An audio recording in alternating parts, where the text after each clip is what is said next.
responsabilidad muy grande. Hablar la palabra de Dios es algo verdaderamente maravilloso, pero también significa una responsabilidad en la cual quizá una palabra mal dicha podría generar alguna confusión. Entonces me voy a poner en las manos del Señor para que sea Él el que hable y no yo. Amén. Bueno, vamos a partir diciendo que a mí el Señor me dijo de alguna manera a través de su palabra. Hace rato me estaba sonando el versículo que está en Juan 11:35, que dice: Jesús lloró. ¿Sí? Es el versículo más corto de la Biblia, sin embargo guarda un estudio muy profundo. ¿Sí? En estas dos palabras encontramos la naturaleza de Cristo, una naturaleza en la cual podemos ver que Dios Cristo es plenamente Dios y plenamente hombre. En su humanidad experimentó dolores, sufrimientos, y en su divinidad tenía toda la situación bajo control. En griego esta palabra se traduce como «Edakriseno Jesús», que quiere decir Jesús derramó lágrimas. Este pasaje no solo nos muestra la compasión de Cristo por las personas, sino también nos muestra cómo Cristo ve la devastación que está ocasionando el pecado en el mundo. ¿Sí? Es algo que va más allá de la pena de los dolientes que estaban ahí. Pero al mismo tiempo, este episodio nos muestra la gloria de Dios a la resurrección de Lázaro, y lo que es también un anticipo de lo que va a ser su resucitación, su resurrección y la esperanza que tenemos en Cristo. Amén. Así que vamos a orar para dar inicio a este devocional. Oramos. Padre, gracias te damos, Dios Todopoderoso, por permitirnos estar esta mañana acá. Señor, te pido que seas tú guiándonos en el conocimiento de tu palabra. Abre nuestro entendimiento, Señor, habla nuestro corazón para que podamos entender el mensaje que tú tienes preparado, no solamente en el devocional, sino también en la escuela dominical y en el mensaje de esta noche. Padre, cuando tú hablas, Señor, nuestro corazón se estremece, porque sabemos, Padre Santo, que es una semilla que es para edificación de nuestra vida, Señor. Te doy gracias por los hermanos que han llegado, Padre, y por aquellos que vienen en camino. Y te pido también que seas tú entregándole un mensaje donde quieres que estén aquellos hermanos que por diversas razones no pudieron venir. Amado Padre Celestial, te pido, Señor, por mí, para que sea tu Espíritu Santo hablando a través de mí, Señor, que sea tu Espíritu Santo poniendo las palabras adecuadas en este mensaje que voy a entregar. Te pido, Señor, que también pueda ser entendible, Señor, para todos los hermanos, y dejo todo en tus manos para que se haga todo conforme a tu voluntad y no la mía, y danos la gracia para poder gozarnos de ello. Todo esto te lo pedimos para darte toda la gloria y toda la honra bajo los méritos de tu Hijo Jesucristo. Amén y amén. Amén. Para comenzar con este mensaje tenemos que saber el contexto en el cual estamos hablando. Jesús lloró se da en el capítulo 11 del Evangelio de Juan, en el versículo 11:35. Sin embargo, los versículos previos hablan de que Marta y María, las hermanas de Lázaro, habían llamado a Jesucristo para que pudiera venir a sanar a su hermano.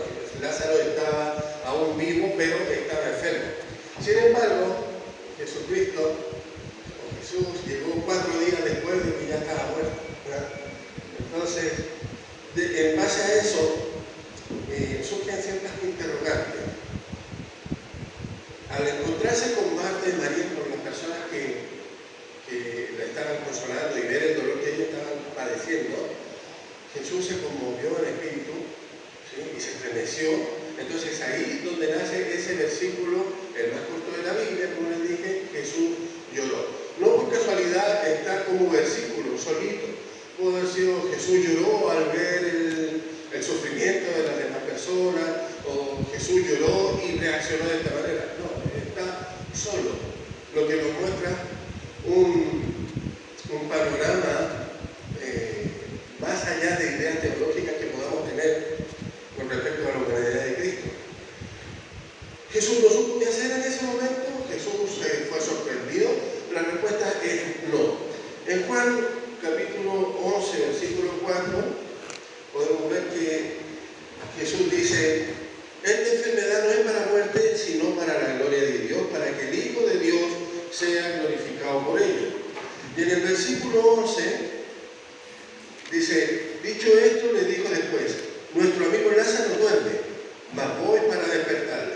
Entonces, aquí no había nada que Jesús no supiera, ¿sí? El propósito de Cristo ir a Betania era despertar a Lázaro y darle la gloria a Dios. Ese era el propósito que Jesús tenía. Sin embargo, Él en su soberanía sabía en qué momento preciso hacer. Entonces veamos las razones del lloro de Jesús. Primero, Jesús lloró porque amaba profundamente a Lázaro y a su familia. El amor de Cristo es real y personal. No es una idea teológica, sino un amor que se involucra con el dolor de las personas. Sabemos que Jesús es verdaderamente Dios y verdaderamente hombre, y en su verdad él podía incluso haber salvado a distancia, como lo hizo con el siervo del centurión. Entonces, sabía que Lázaro estaba muerto, como lo menciona en el versículo 14. Jesús dijo claramente: Lázaro ha muerto. ¿Sí? No se andaba con rodeos, él sabía lo que estaba pasando.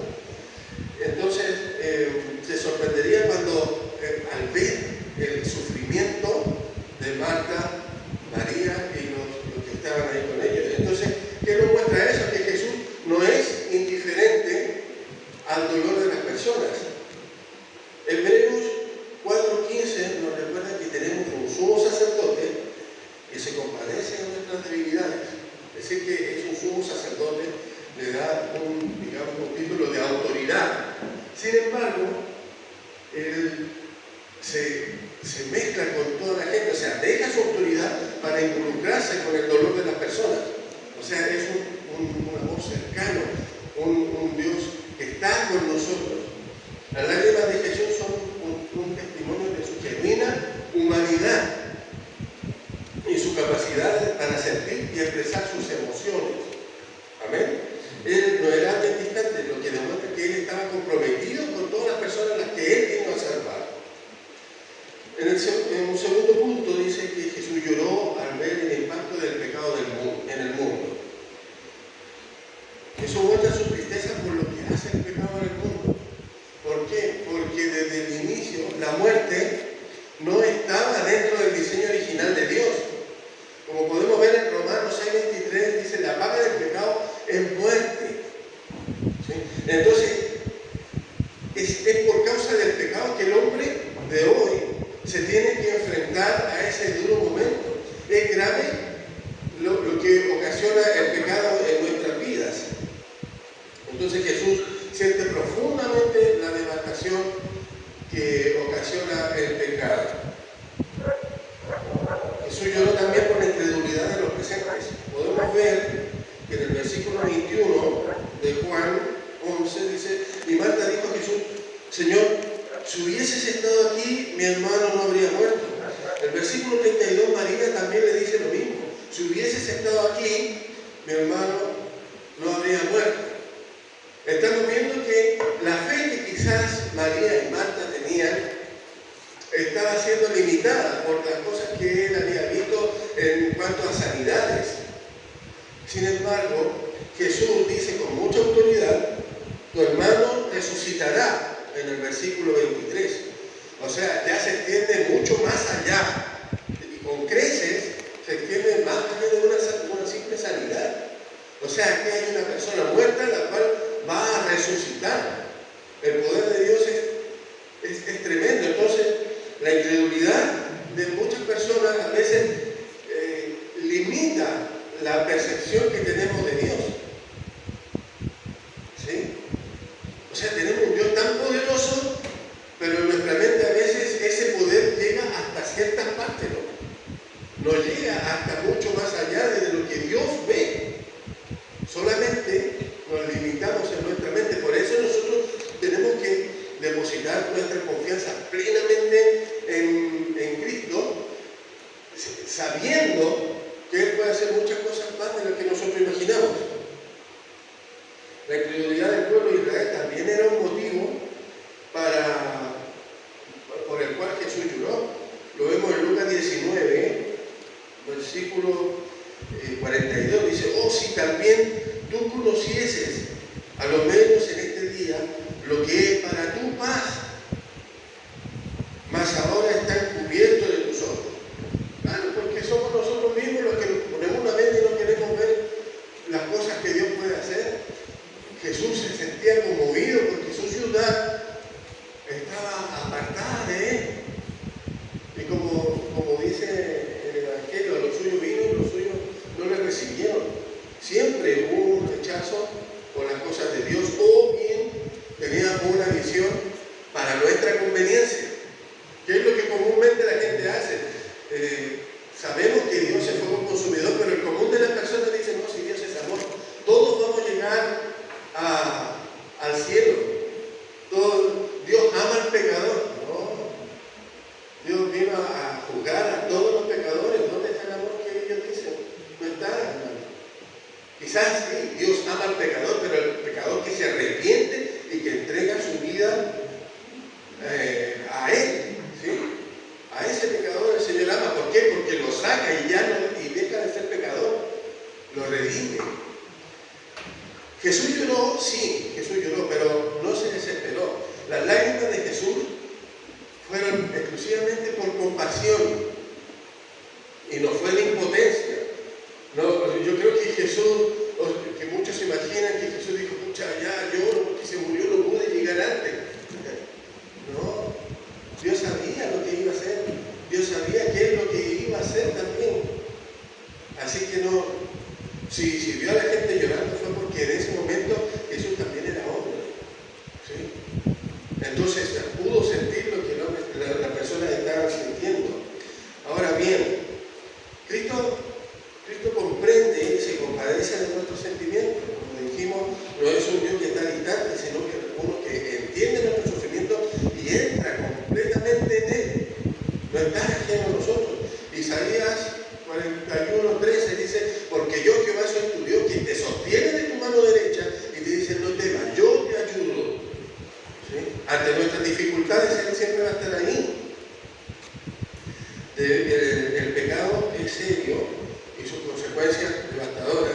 Como dijimos, Romanos 6:23 dice: la paga del pecado es muerte. Pero también continúa diciendo: la dádiva de Dios es vida en Cristo Jesús. En Cristo tenemos la esperanza de vida eterna, y la muerte, como dice Charles Sepulvio, es una transición a la presencia de quien nos ama en tiempo presente y nos redimió. ¿Sí? Nosotros, cuando nos enfrentemos a la muerte, es un tiempo en que el Señor nos está llamando y nos dice: ya estamos listos, ahora tú vas a ser glorificado, vas a venir conmigo, vamos a ir a la presencia de Dios. Diferente de otras personas que van a ir a condenación, tristemente. Pero para nosotros los cristianos, la muerte es un mero paso, ¿sí? Algo de lo cual nosotros acá en la tierra podemos sentir tristeza, pero quien se está enfrentando a eso está llegando a la presencia de nuestro Señor. Entonces, debemos confiar plenamente, depositar, como hemos dicho, plenamente en Cristo, depositar toda nuestra confianza en Él. 2 Corintios 4:17 dice: porque esta leve tribulación momentánea produce en nosotros un cada vez más excelente y eterno paso de gloria, no mirando nosotros las cosas que se ven, sino las que no se ven, pues las cosas que se ven son temporales, pero las que no se ven son eternas. Hermano, como dijimos, cuando nos enfrentemos a la muerte, vamos a estar dando un paso de gloria, ¿sí? Un paso al cual nosotros debemos ir confiados, contentos, ¿sí? Porque, como dice, la tribulación acá es momentánea. Nosotros ya estamos viviendo la tribulación, ¿sí? Todas las dificultades que tenemos,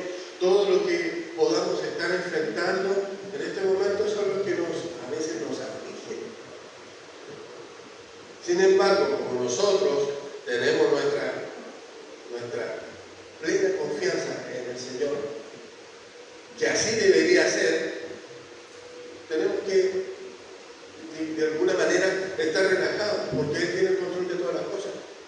¿Sí? Y como decimos, Él nos ama todos los días. Él nos amó desde antes de la fundación del mundo hasta ahora. ¿Sí? Y entonces nosotros estamos tomados de la mano de Él. El Salmo 23 dice, aunque ande en valle de muerte y de sombra, no temeré mal alguno, porque tú estarás conmigo, tu vara y tu callado me infundirán aliento. Amén. Entonces, ¿qué otra prueba necesitamos? Jesús cumple su promesa, y qué mayor prueba de ese compromiso que viene una tumba vacía. ¿Sí? Y si Él dice que va a venir por nosotros, ¿por qué va a venir por nosotros? No basta con creer intelectualmente en Jesús. ¿Por qué? Porque el conocimiento envanece. ¿Sí? Nosotros día a día tenemos que reflejar que Cristo está en nosotros. En toda cosa que hagamos tiene que estar en nombre de Cristo. Trabajamos, reflejamos a Cristo. Estamos con nuestra familia, reflejamos a Cristo. Estamos caminando en la calle, reflejamos a Cristo. En todo momento. Así nosotros debemos comportarnos como cristianos. Porque Él murió por nosotros y el castigo de nuestra paz fue sobre Él. Entonces nosotros también tenemos una responsabilidad grande de que en todo momento tenemos que reflejarle a Él. Entonces, hermanos, el llanto de Jesús, de Juan 11:35, es una revelación de su humanidad y el amor por su pueblo. Nos recuerda que la muerte no es el final para los que creen en Él, sino un simple paso. Además, las lágrimas de Jesús destacan la importancia de la expresión emocional genuina que apunta al profundo misterio de la encarnación. Si Jesús fue capaz de mostrar sus emociones humanas, nosotros también podemos hacer eso. Nosotros no tenemos por qué guardar nuestras emociones. Nosotros estamos libres de expresarnos para poder encaminar a nuestros seres queridos a Cristo. Una de las bienaventuranzas dice, bienaventurados los que lloran, porque ellos recibirán consolación. Nosotros tenemos la posibilidad de expresar nuestras emociones delante del Padre y llorar por aquellos que están perdidos. ¿Sí? ¿Cuántos tenemos personas que se están perdiendo en el mundo, familiares muy cercanos? Mis hijos, por ejemplo, que ven a Cristo de una manera muy superflua. Entonces ese es un dolor, porque yo sé los beneficios que es estar en Cristo, que no son terrenales sino espirituales. ¿Sí? Pero ellos no lo ven de esa manera. Yo creo que cada uno de nosotros tenemos a lo menos un familiar que está apartado del Señor. Entonces nosotros tenemos que llegar a los pies del Señor con esa angustia de querer que Él tenga misericordia de aquellos seres y ese corazón de piedra sea transformado en un corazón de carne. Entonces tenemos plena libertad de llegar a los pies del Señor y llorar con todo ese dolor que causa el ver que muchos de nuestros familiares son pecadores. Y que cuando nosotros éramos pecadores pudimos experimentar la salvación y el rescate de nuestro Señor. Así que así como Jesús lloró, nosotros también podemos llorar por aquella persona. En Jesús vemos la perfecta unión de la humanidad de Dios y su deidad. 100% Dios, 100% hombre, lo que conocemos como unión hipostática.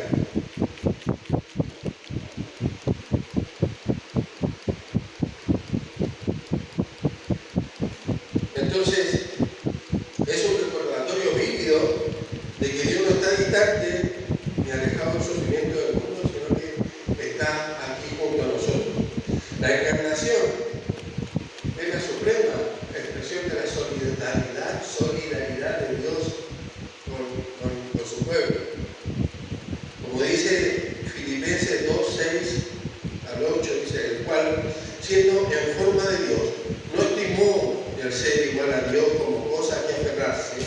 sino que se despojó a sí mismo tomando forma de siervo, hecho semejante a los hombres, y estando en la condición de hombre, se humilló a sí mismo, haciéndose obediente hasta la muerte y muerte de cruz. Explicado de otra manera, hermano, este versículo es tan poderoso que nos muestra que Dios, siendo Dios, vino como Dios, pero no quiso ser Dios, sino que quiso ser hombre, para vivir como hombre, sentir como hombre, sufrir como hombre, morir como hombre, para entender al hombre y así justificar al hombre en la cruz del Calvario. Amén. Entonces, así como Lázaro fue resucitado por el poder de Cristo, todo aquel que cree en Él tiene la garantía de tener vida eterna. Job 19:25 dice: porque yo sé que mi Redentor vive y al fin se levantará sobre el polvo. Amén. Oremos. Padre, te ruego, Señor, que esta mañana estas palabras hayan sido sembradas una semilla, Señor, y que no se quede ahí, sino que cada uno tenga la buena disposición de regarla para que pueda crecer y dar fruto, Señor. Te doy gracias, Señor, por la posibilidad que me diste de poder entregar este mensaje. Y te doy gracias también por todos los hermanos que vendrán para también entregar una palabra tuya, Señor. Padre Santo, te doy gracias por los hermanos que recibieron este mensaje, Señor. Te pido también que en ellos esta palabra los lleve a meditar y a reflexionar en que tú eres un Dios que se compadece en nuestras debilidades, que dejaste tu trono para venir a estar con nosotros y nos comprendiste y en base a eso nos redimiste, Señor. Gracias, Padre Celestial. Te damos toda la gloria